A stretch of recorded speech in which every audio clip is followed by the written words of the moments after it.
You're watching Pyro Media Network.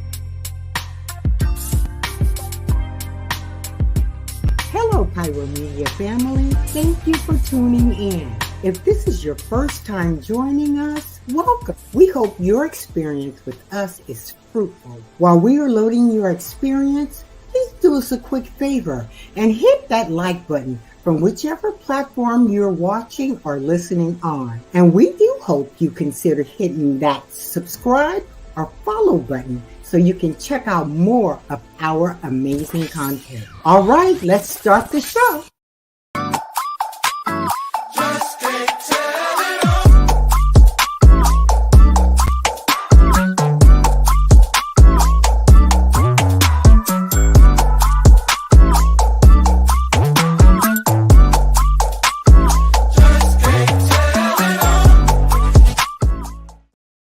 What up, everybody? Welcome to another round of Conversations with Clergy. I'm your boy, Dr. Donta Morrison, and I am also an HVTN, our HIV Vaccine Trials Network, Faith Ambassador. So that means my job is to really incite conversations about sexual health, HIV, COVID-19, and really just integrate these discussions into the faith-based community, specifically the Black church. Today is no exception. I'm excited for my two guests that I have on today. These are both men that I truly love and just consider a friend, and I'm glad to have them on today. So without further, you know what? Let me give you time to get up in here. For those who's going to be jumping in and watching and taking part, come on in to Conversations with Clergy and let's get this dialogue going. I'm excited. I'm looking forward to having you here, and I appreciate you being here. All right, now, with that being said, I'm going to jump right on in because we have a short time to get a long way.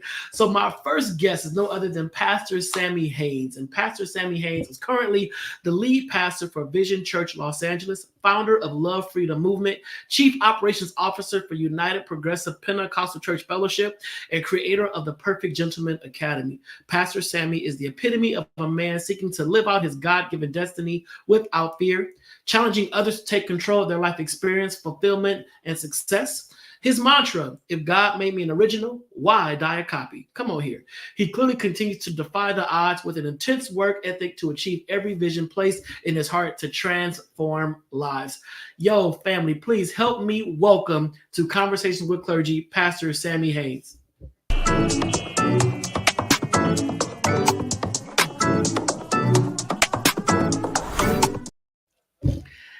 Dr. Donta. Sir, how you doing? I am good. Thank you so much for this opportunity to share with you and be here. Thank you. Most deaf. Your lighting is amazing. I appreciate that. You know, I'm trying. You got to keep right. I'm glad to have you here. I appreciate you taking time to be a part of this conversation.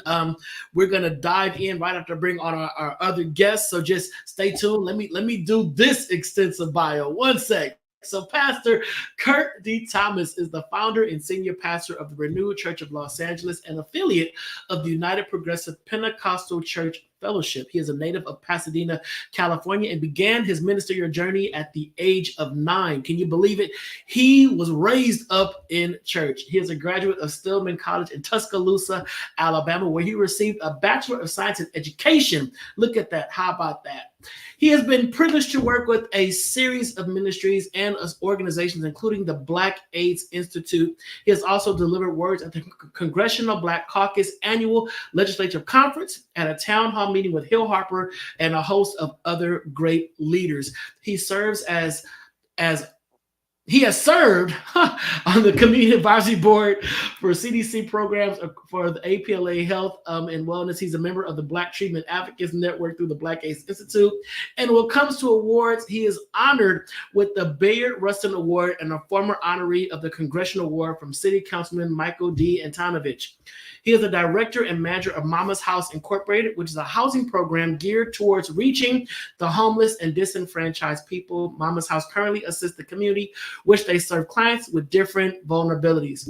It's Pastor Curt's desire to encourage people to never give up on making their dreams a reality while living their authentic truth. He also desires to build a place where everyone can come and experience the authentic love Jesus displayed in John 3:16. So listen, y'all, please welcome to the show alongside Pastor Sammie Haynes is my brother friend, Pastor Curt Thomas.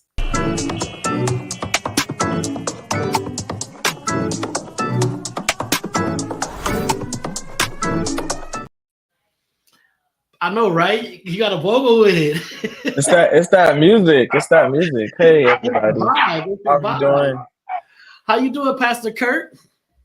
I'm doing wonderful. Thank you, Dr. Donta Morrison, for having me. And it's, as always, it's a pleasure to be in the company of the apostle, the bishop, Pastor Sammie Haynes. Listen, right? Like me, yeah. Elevation is nigh. Elevation is nigh. Stay close. I'm good. So listen, basically, Conversations with Clergy, you are both HVTN faith consultants, which means that you have joined me in this fight to really educate the faith community about HIV, sexual health, COVID-19, and ways to integrate these conversations into discussions and into spaces that usually shy away from this topic. You know, we don't have to even keep beating a dead horse to talk about how the church, the Black church specifically, really kind of runs away from conversations about sex, sexuality, sexual experience, and all that kind of stuff. But it is important because, as you both can contest, the Black church is still the hub of the Black community. I don't care how much people want to say, I'm done with the church, I'm sick of the church is this, the church is that. The church still has some footing, and the church still has some power, and the church still can make a difference. So when it comes to this work, I want to just, first of all, thank you both for going on this journey with me and just trusting me in this work. And secondly, thank you for doing the work that you were doing. Prior to going live, I was talking to Kwame backstage, and I had to X out certain questions because I was like, no, these two guests, they're already doing the work, you know, versus when I have traditional pastors come on, we got to talk about their challenges. But you two being a part of Progressive Ministries, you're already in the fight, you're on the pulse. But Pastor Sammie, for those that may not be aware, can you explain the difference between a traditional church and a progressive church? The traditional church is basically, I call it systematic theology, where they believe basically the American way of practicing religion through God and Jesus Christ. And that is a heteronormative idea of approaching God, heaven and hell, and those things. But I think when we talk about a progressive church or inclusive ministries, are those ministries that are empowering and affirming all people to experience God. And no one is excluded, but no one is excluded, but everybody's included. So all sexualities, no matter how you identify on the spectrum, this is a safe space, a bold space, a God space that allows you to be the epitome of the whosoever in John 3:16, believeth in him, God, her, however you want to identify, shall have everlasting life. So it's a space where you can progressively, as I always say, reimagine God for your life, in your life, as you walk out your own theological perspective. And then, and Pastor Curt, just kind of piggybacking off what Pastor Haynes said, because you said, well, when I read your bio, you used John 3:16, as a source of scripture, a reference to really just show people this is what we're all about. And it seems like John 3:16, albeit the scripture that everyone knows, is still not adhered to, because that's one of the most inclusive passages in the Bible to me, because it's clear. whosoever, but it seems like the word whosoever does not apply to whosoever. So what would you say to people right now that've kind of walked away from the church, before I get into the real situation, might save a soul or two right now, who've walked away from the church, walked away from Christ, walked away from ministry because that whosoever did not include them?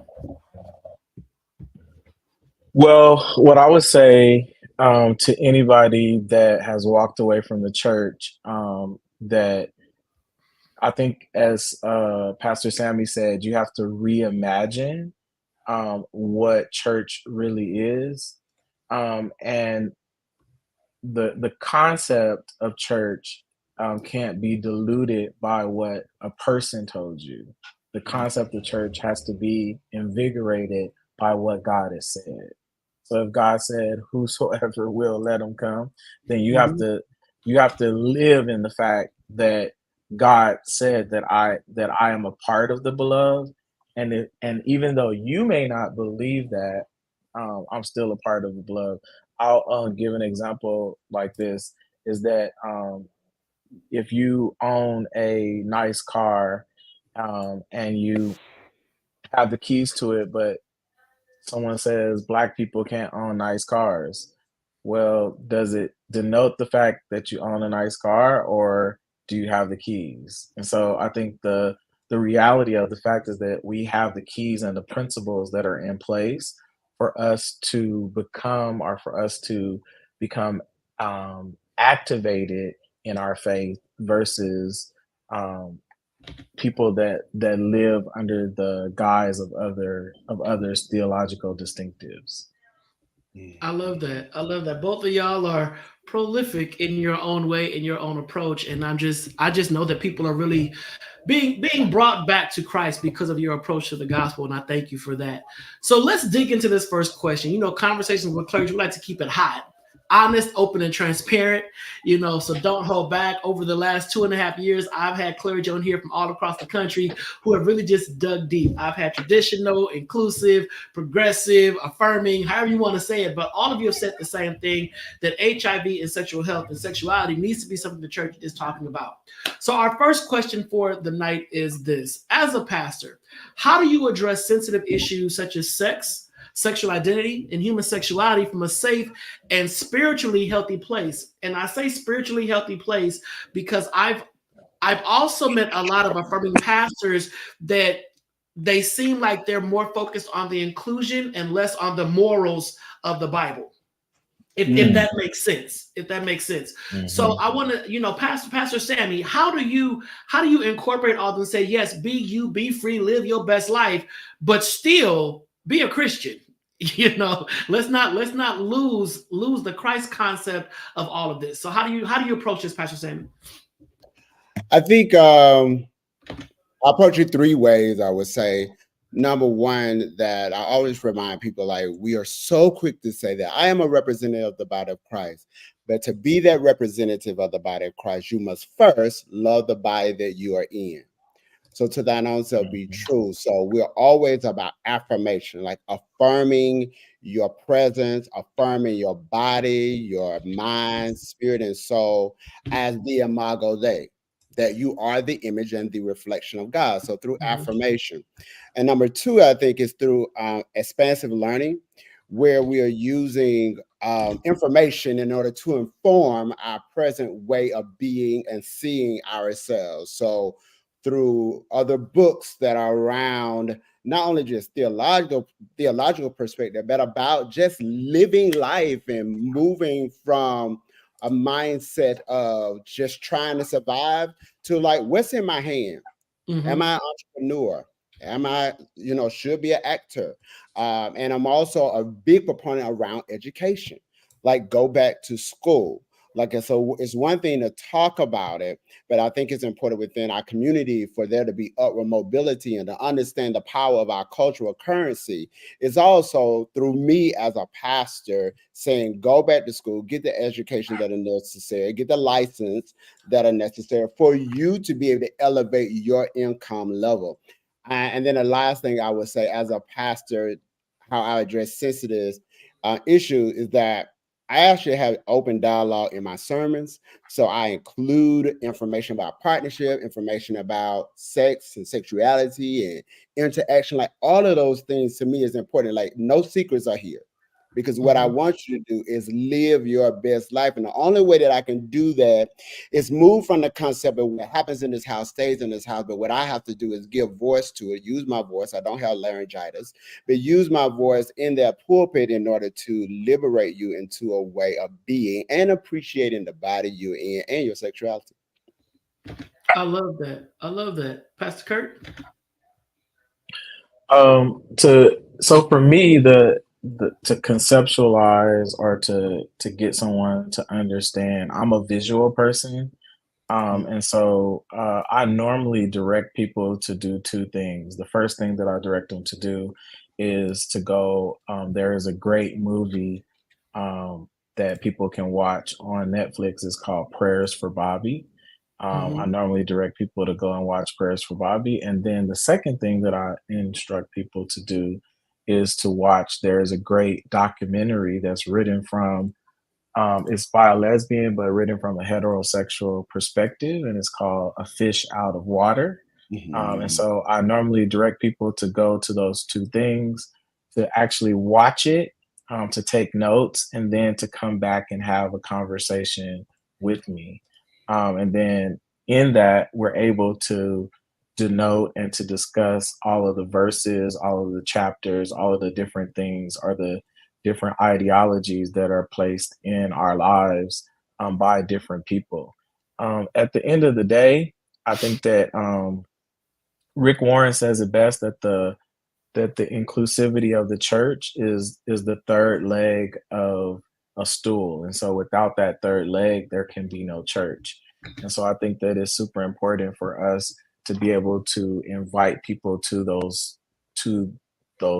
that thought process, to where they can live and become like the free people that they are. And I think I would go out on a stretch to say that I think that there are some people and some spaces that are starting to allow inclusion, to be a normal thing in their church.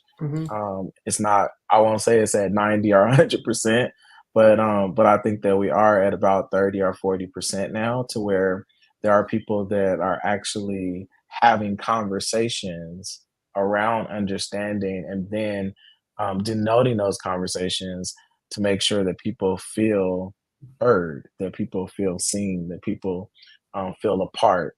And I think that if we could totally get to 100%, I think that we will gain back the authority of the Black church. I'm probably going to get in trouble for saying that, but we will gain back the authority of the Black church, and the Black church's voice will become more prevalent in our communities again.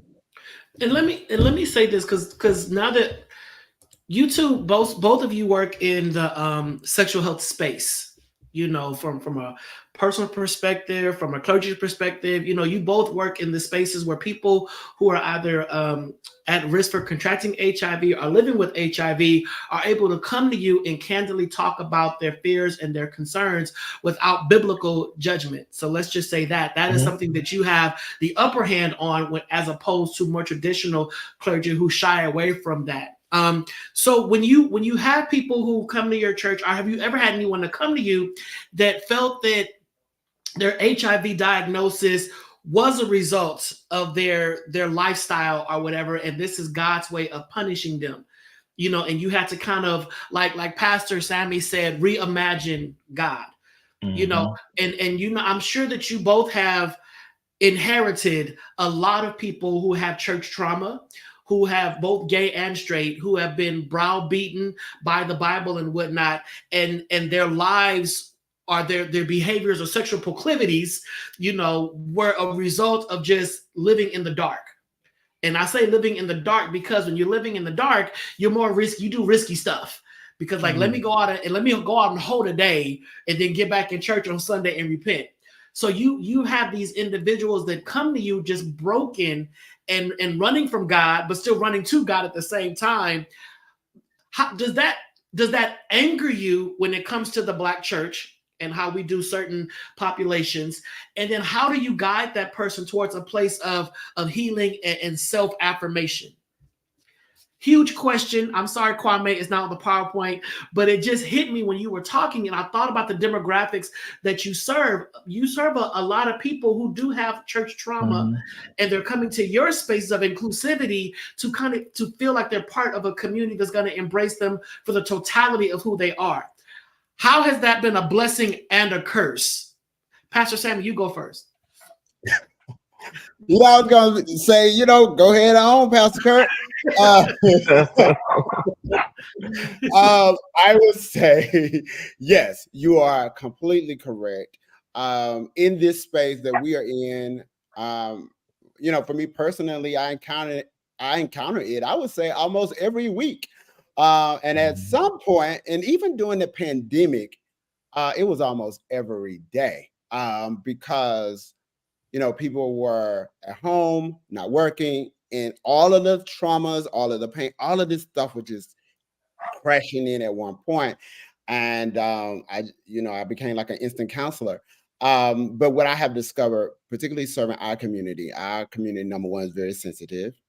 It takes a lot of patience to work with our community. And when I talk about our community, let me be very specific. When I talk about the Black LGBTQ community, it takes a lot of patience. It takes a lot of coaching. It takes a lot of affirming. It takes a lot of pushing the fact to reimagine. It takes a lot of, and a both and, because I also push therapy. We have about 3 mental health workers at Vision Los Angeles. And I intertwine that with spiritual counseling, because I think that is important, because some of the stuff needs to be unearthed and excavated that is living on us, and not on us, but inside of us.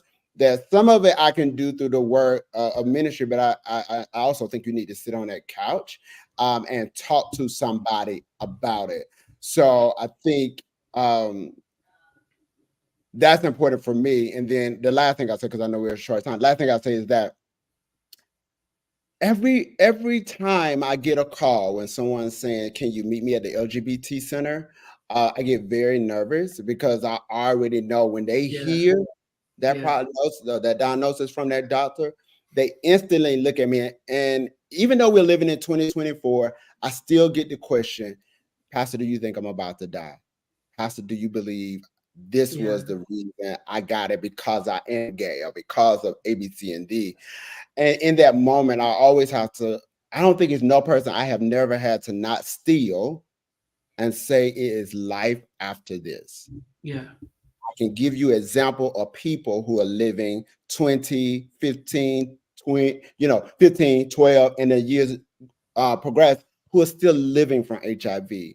What you have to do is find the ability to forgive yourself and to see yourself bigger than this. You're not dirty. You're not none of these things. But what is God calling you to do? What is your purpose to fulfill in your life? And how do we work that from where we are right now? But it's important for you to see yourself as a living individual and not an individual that's going to die. I love it. Go on and on about that. Yeah. No, I love that. I love that. And Pastor Curt, I know you have an equally robust response, but I want us to do this commercial break really quick so you don't get cut off. So let's go to a quick commercial. We come back. We're going to get part 2 of that question, and then do our last 2 questions and wrap up this episode of Conversation with Clergy. Yo, thanks for tuning in. We'll be right back after this commercial break.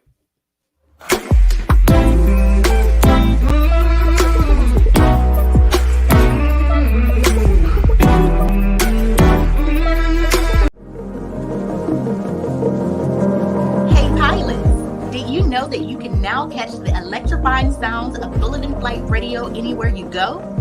Yes, you heard it right. Tune in to the high-flying beats and soaring melodies by downloading the TuneIn app on your mobile device.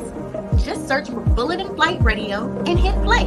It's that easy. And if you have a smart device like Alexa or Google, just say, "Hey Google," or "Alexa, play Bulletin Flight Radio on TuneIn." Experience the rush of adrenaline wherever you are. Listen to Bulletin Flight Radio on TuneIn using your Alexa or Google devices. soaring through the skies has never sounded this good. Don't miss out on the ultimate musical journey. Tune in now to Bullet in Flight Radio on TuneIn and let the music take you on an unforgettable ride. Get ready to elevate your listening experience. Brought to you by Bullet in Flight Radio.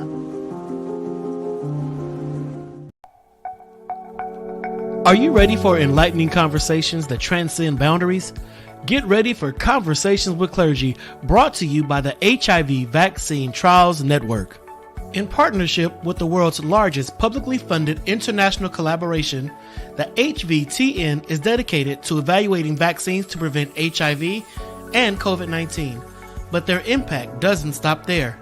The HVTN is at the forefront of advancing vaccinology, social and behavioral sciences, statistics, immunology, and even contributing to the research on tuberculosis and COVID-19 vaccines. By supporting Conversations with Clergy, the HVTN not only brings you thought-provoking discussions, but also contributes to the global effort to combat infectious diseases. Tune in, stay informed, and be a part of the change.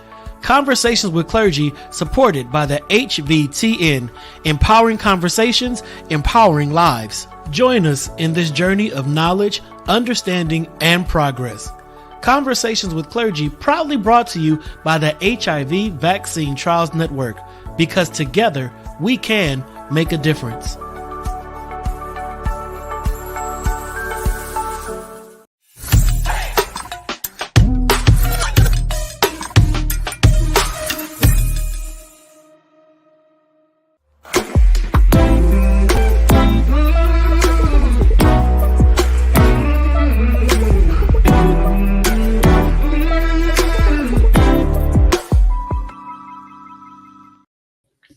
Welcome back to the second half of Conversations with Clergy. And when we left, Pastor Sammie just really dropped the gauntlet on what we need to do to make sure that everyone feels included in our spaces of worship, so that no one feels demonized or convicted by God for something that they naturally have, period, point blank.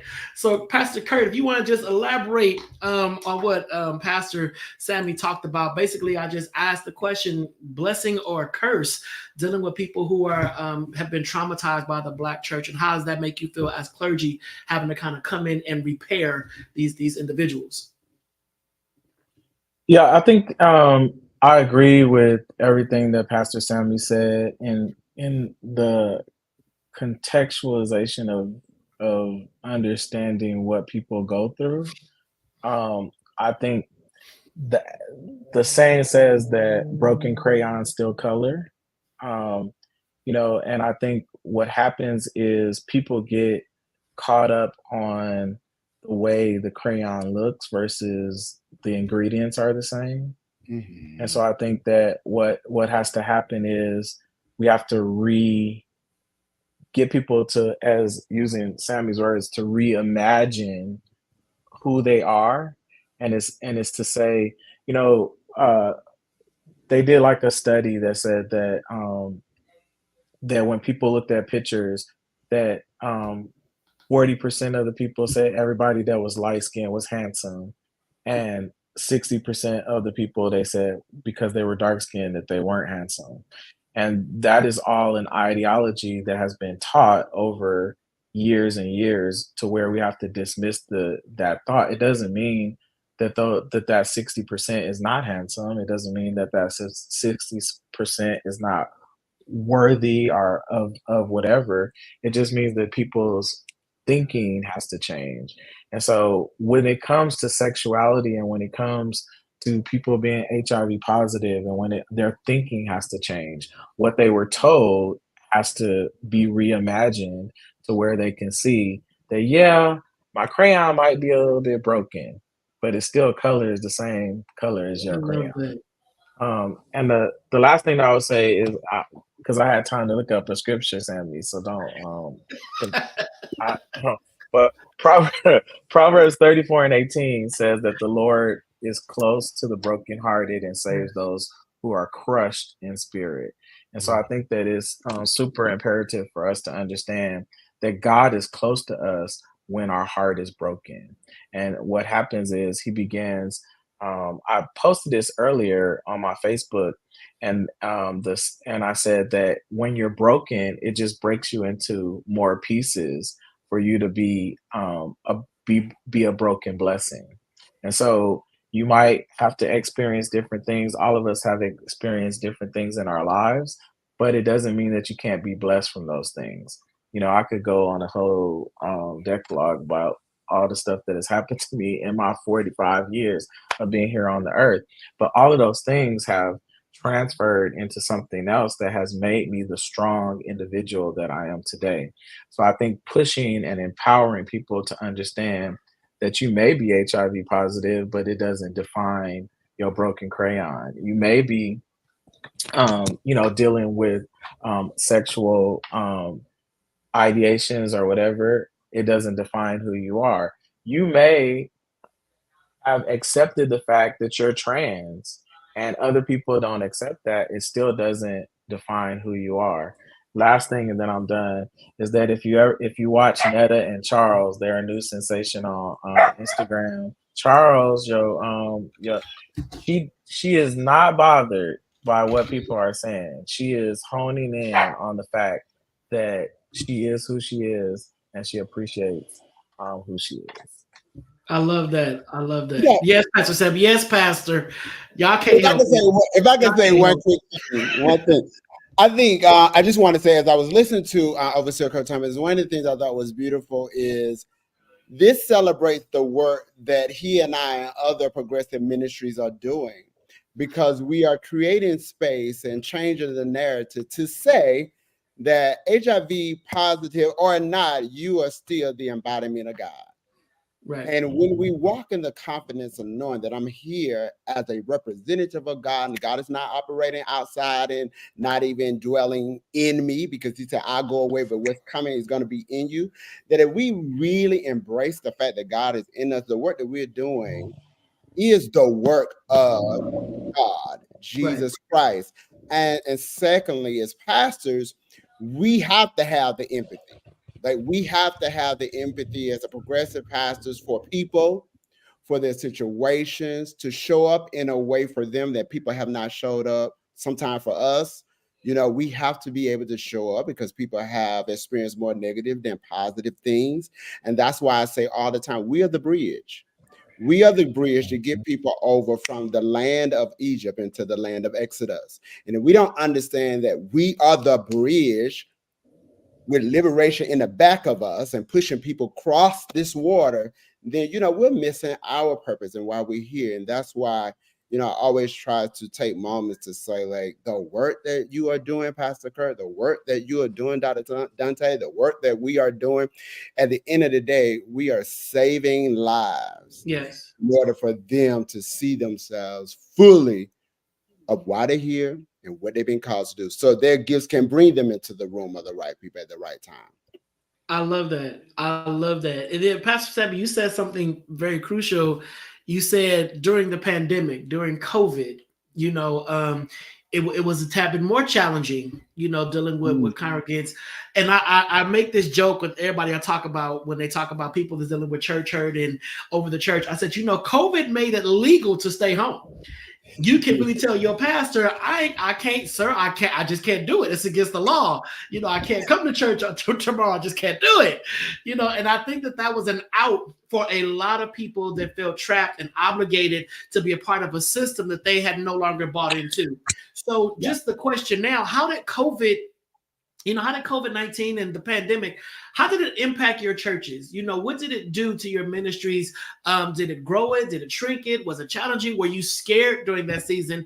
Because the last two questions, basically, how did the pandemic affect your ministry? And secondly, how do you keep people safe? And how do you make sure that they're still being adherent? Because in LA County, we're still seeing these ups and downs when it comes to the pandemic. So you have a responsibility. So yes, it shifted to church. Many left, never returned. How did it impact your ministry? And then the follow-up question to that, as clergy, what do you do? Because in LA County, we're seeing the rates, go up and go down, go up and go down. Mask mandates this week, they go next week. How do you make sure that everyone that's a part of your ministry or affiliated, is staying safe? Because some people still aren't vaccinated.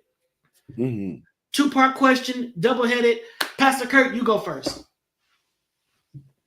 Well, what we're doing at Renewed is we make sure that we sanitize just all of the basic kind of like things, and just make sure that we're educating people and offering free HIV tests and free COVID tests if people need COVID tests. And then also we are, my church, we're actually getting ready. The second part of the question is how have we transitioned and stuff during COVID, is that we recognize the power of having a good online presence. And so our church is slowly transitioning into making sure that our live feeds, are representative of excellence, so that when people are drawn to our page or whatever, that they're still captivated and that they still get a powerful message, like what you're doing with StreamYard and with Pyro, making sure that you're presenting something and that we not all sitting, next to a iPhone talking about we having a conversation. Right. We brought it up a level and made it be more expansive. And so those are the things that we've done. Those are the things that we continue to do. Our church did take a large hit during COVID, right at the beginning of the pandemic. But from COVID, from when COVID started 3 years ago till now, we have seen like the people are returning to the sanctuary. Maybe not as many as were in the sanctuary before, but people are returning to the sanctuary because there's that clear connection that people need. And so I just think making sure that people aren't sick, and making sure that if you are sick that you stay home, just making sure that we voice those kind of things. And if someone's coughing too much, have the usher go and take them a little mask and They tell them to put purging, that they getting mask rid of on. them spirits. They loosen them spirits now. Yeah. Deliverance Well, ministry. that's that spirit. We tell them to take it home, and we'll deal with it from afar. Jesus said, He said He sent the word to the centurion man, and he was Oh, the healed. word. We gonna send the word, and you're gonna be healed. I love it, Pastor Sammie. Did the pandemic, impact your ministry in a negative way that had you kind of on edge about, are we going to survive this? And then what are you doing currently to ensure your congregation remains safe? I would say when the pandemic hit, Vision Church Los Angeles had just started in 2020 in January. And so when it really became a mandate that you had to be home, I think it was somewhere in March. Mm-hmm. And so for me, I didn't have time to think about the panic part of the thing. I had to think about, okay, what's the pivot? What do I need to learn, do in order to keep us in the space through this time? So immediately once we counsel, I remember like going into that next week, just learning what apps, what we could use, how do we get ourselves in a way where we still look clean, polished, but how do we get on social media and begin to get into this space to make sure that people can still be engaged and feel like they are part of a spiritual space. And so I instantly went into that mode, and we literally in the pandemic, we grew in the pandemic. And so the pandemic was really a blessing for us in disguise. I loved it because I didn't have to do anything but get dressed from the top up, film my stuff, and I'm done. Loved it. But it was really good for us. And it was a really great time of us engaging market, particularly Black LGBT community, and them being able to ask questions. So we did a couple of things. We preached, but we also had these panel discussions online. We also had what I call fireside chats, where I talked to different people about different things, because again, I'm all about trying to minister to the total man and not just in one direction.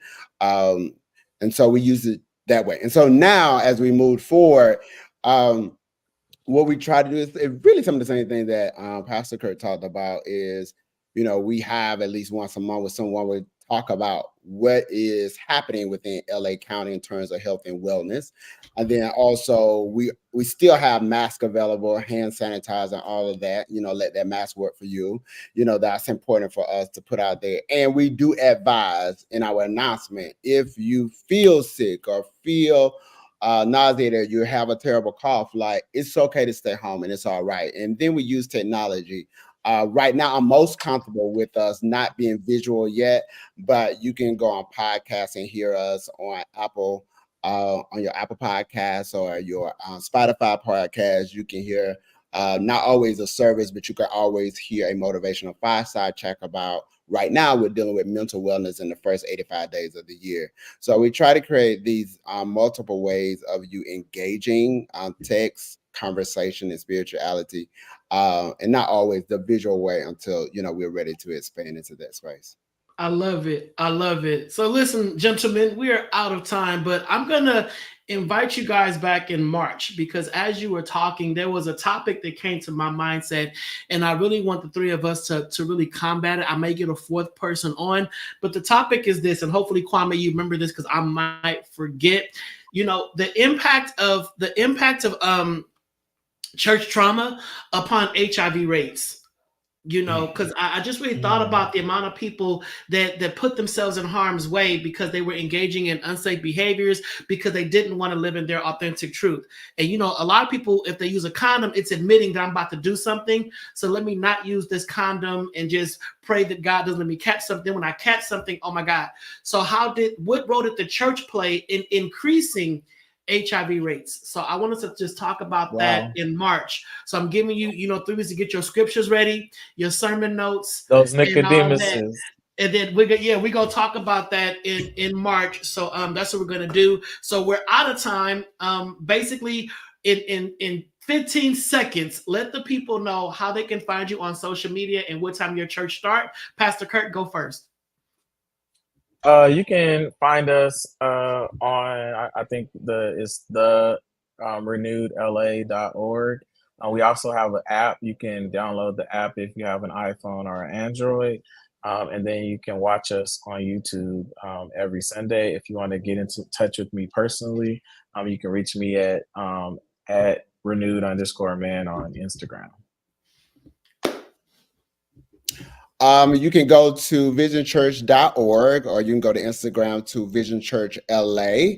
And you can go to my page as well, which is at Sammie Haynes, SammieHaynes on Instagram, and Sammie Haynes on Facebook. And then you can go to SammieHaynes.com as well in order to connect with me and connect with the church.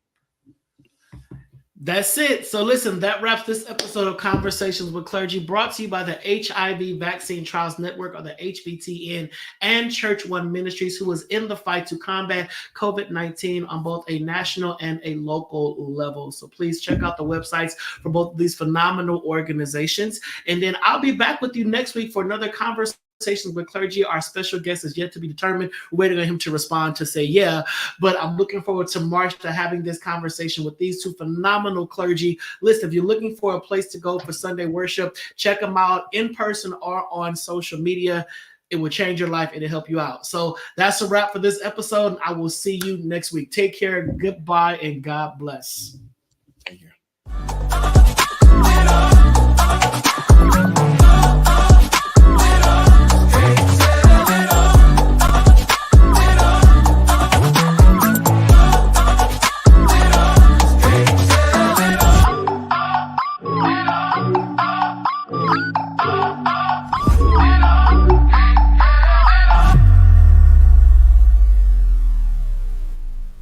Thank you for watching Pyro Media Network. For more information, please visit pyromedianetwork.com.